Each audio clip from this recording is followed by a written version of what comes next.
कृष्णनाथ देख रहे हैं बिहार विधानसभा को लेकर के आज हम करणपुर पंचायत पहुंचे हुए हैं, जो उच्च विद्यालय करणपुर बना हुआ है, जहां आज मताधिकार का प्रयोग मतदाता कर रहे हैं। किस तरह से चुनाव आयुक्त आदम सरकार की व्यवस्था को लेकर के किस तरह से मतदान हो रही है, इस पर जानकारी यहाँ के कुछ बुजुर्ग, कुछ ऐसे नेता और जानकारी समाजविद व्यक्ति यहाँ पर खड़े हैं, जिससे हम जानकारी लेते हैं और युवा यूथ से भी जानकारी लेंगे जो क्या चल रही है यहाँ की व्यवस्था में।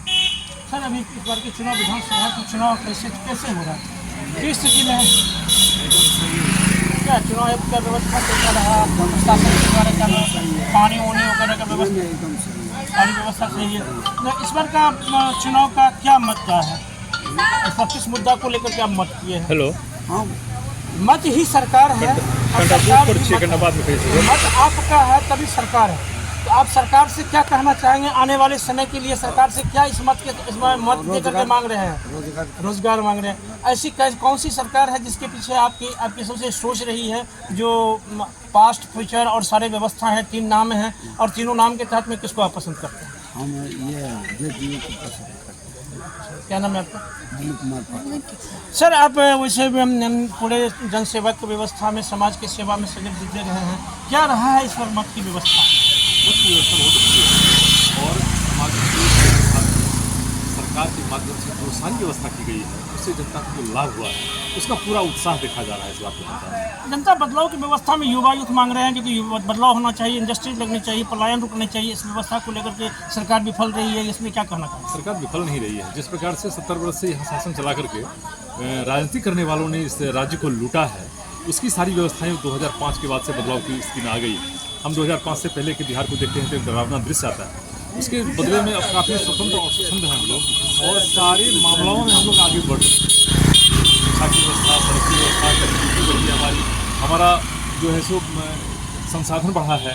और जिस प्रकार से शैक्षणिक स्तर में कोई चरवाहा विद्यालय खोल के यहाँ से भागा था और आज हर एक जगह पे मेडिकल कॉलेज, हर एक जगह पे इंजीनियरिंग कॉलेज, बहुत सारी शैक्षणिक व्यवस्था बढ़ी है और लोगों का कनेक्टिविटी भी बढ़ा है। यहाँ का व्यवसायिक नया क्षेत्र भी खुल रहा है। अभी मान लीजिए डर का वातावरण गया तो डर का वातावरण से बाहर के व्यवसायी लोग यहाँ उद्योग लगाने के लिए उद्धत हुए हैं, तो रोजगार की समस्या स्वतः ये हो जाएगी, समाप्त हो जाएगी। और हमारे मुख्यमंत्री जी का भी संकल्प है कि हम 1 करोड़ रोजगार और देने वाले हैं। तो ये एक बहुत बड़ा बदलाव है बिहार के अंदर। युवा तो हमारे अभी युवा भारत है और युवा भारत ने ही ऐसा प्रयास किया है कि यह बदलाव आई है। सबको केंद्र के मोदी जी की सरकार पर बहुत भरोसा है और राष्ट्रीय सुरक्षा के मामला में सभी सजग। यहाँ जिस प्रकार से आतंकवादी गतिविधि, रात में भी आतंकवादी गतिविधि करके भारत को दहलाया गया है, तो ऐसी स्थिति में आज लोग यहाँ किसी तरह किसी और को नहीं दे सकते, ऐसा समाज का कहना है। उन्होंने कहा कि मोदी है तो मुमकिन है। इसी दृष्टिकोण से मोदी जी की अगुवाई में और नीतीश जी की अगुवाई में बिहार भी आगे बढ़ रहा है और देश भी आगे बढ़ रहा है। निम्न वर्ग क्वालिटी में जितनी भी जनता है वो कह रहे हैं कि लालू जी हम लोगों को आवाज़ दी है और मैं उनके पीछे काम करूंगा, उनके बदलाव के लिए व्यवस्था लाऊंगा। क्या कहना चाहिए? देखिए, निम्न वर्ग के लोग में अगर लालू जी की व्यवस्था होती तो अगर स्वयं जिस रोज जेल जा रहे थे उस रोज अपनी पत्नी को मुख्यमंत्री बना दिए। अगर उनके लिए अगर कोई बात होती तो किसी और को भी समझते। लालू जी या उनके पुत्र तेजस्वी जी के लिए मेरा ये नम्रतापूर्वक निवेदन है कि कभी किसी को एक बार राष्ट्रीय जनता दल का अध्यक्ष बना दे जो उनके परिवार से बाहर कर ले। ऐसा नहीं कर सकते हैं। वो परिवार की पार्टी है और सिर्फ अपने परिवार के लिए सोचती है। लालू जी अच्छा है जो अपने बच्चे के लिए सोचे हैं कि वो बने, मिसा जी बने, राबड़ी जी बने, तेजस्वी जी बने, तेज प्रताप जी बने। इसके अलावा उनके पास कोई सोच नहीं है। वैसे भी आप ब्राह्मण हैं, ब्राह्मण ये समाज कानपुर ब्राह्मणों के नाम से जाने जाते हैं, तो यहाँ ब्राह्मण मतदाता और ब्राह्मण जो है सबसे ज़्यादा परिताड़ना में रहे हैं। क्या इस बार जो नीतीश जी की सरकार अभी तक रही है इसमें ब्राह्मण की क्या भूमिका रही है और ब्राह्मण किस तरह से अपने आगे जा रहे हैं? देखिए, ये मलाईदार बातें नहीं हो सकती है। ब्राह्मणों को एक यज्ञ प्रवेश होता है, उसमें प्रजापति यह सहजन प्रस्ताव, उन्हें संपूर्ण ब्रह्मांड का एक व्रत दिया जाता है। इस व्रत के आधार पर अगर समाज के सभी वर्ग सुखी नहीं रहे, सबों को संपन्नता नहीं रहे, तो ब्राह्मण का होना ना होना में कोई फर्क नहीं है। यह अभिभावक की भूमिका में होता है और ये राज्य तिलक करता है।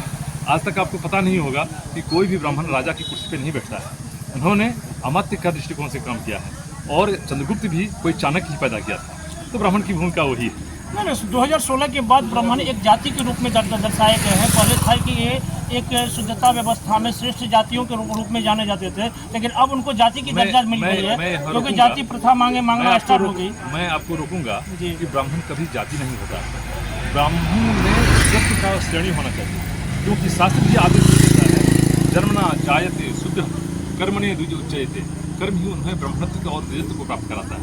तो इस दृष्टिकोण से जो सामाजिक व्यवस्था की भार अपने कंधे पर रखता है उसे ही ब्राह्मण कहते हैं। और कर्णपुर सदा से बुद्धिजीवी रहा है। अब आप सोचिए कि हमारे बाबा आदरणीय चंद्रशेखर पाठक जी इस गांव के लिए सोचिए, लेकिन अगर श्रेष्ठतम भूमिका रही तो हमारे चौधरी जी की भी रही, और ब्राह्मणों ने सदा उनको बहुत सारा आदर दिया।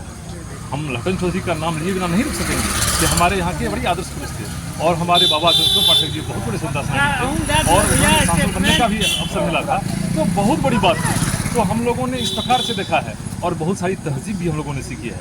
आपको यह भी ज्ञात होना चाहिए कि स्वतंत्रता आंदोलन के बहुत बड़े प्रेरणा महात्मा गांधी जी यहाँ नमक सत्याग्रह करने के लिए आए थे, लेकिन उस गांव की जहाँ तक जो उपेक्षा हुई उनके ही कार्यकाल में, उसके बाद तो कुछ भी हुआ तो एनडीए के गवर्नमेंट में ही हुआ, जो है गांव अभी भी अब मानचित्र पे दिखाई पड़ता है। यहाँ सभी वर्ग के लोग शैक्षणिक स्तर से बड़े हैं, यहाँ दलितों को काफ़ी सम्मान मिला है, यहाँ अति पिछड़ा के लोग सम्मानपूर्वक जीवन जीते हैं, सबको अपना रोजगार और व्यवस्था है, आज सबका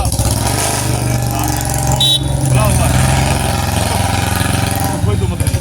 कर्णपुर अग्रणी है सुपौल के अंदर में और आज भी अग्रणी भूमिका को निभा रहा है। हमारे ब्राह्मण युवा यूथ जो है, युवा बच्चे जो हैं, वो आज बहुत ही क्षीणता व्यवस्था में अपने आप को महसूस करते हैं। आपके पास ना बोले लेकिन दूसरों अपने युवा यूथ के बीच में और पत्रकारों के सामने में अपने प्रश्न रखते हैं, जो हम लोगों को बहुत ही मैं भी आपको ये बताना चाहता हूँ कि ब्राह्मण का बच्चा कम से कम 20% ऐसा है जो NRI की संख्या पाता है, अर्थात वह बिहार से बाहर होता है। बहुत सारे ऐसे लोग हैं जो बड़ी बड़ी कंपनियों के CEO हैं, बहुत बड़ी कंपनी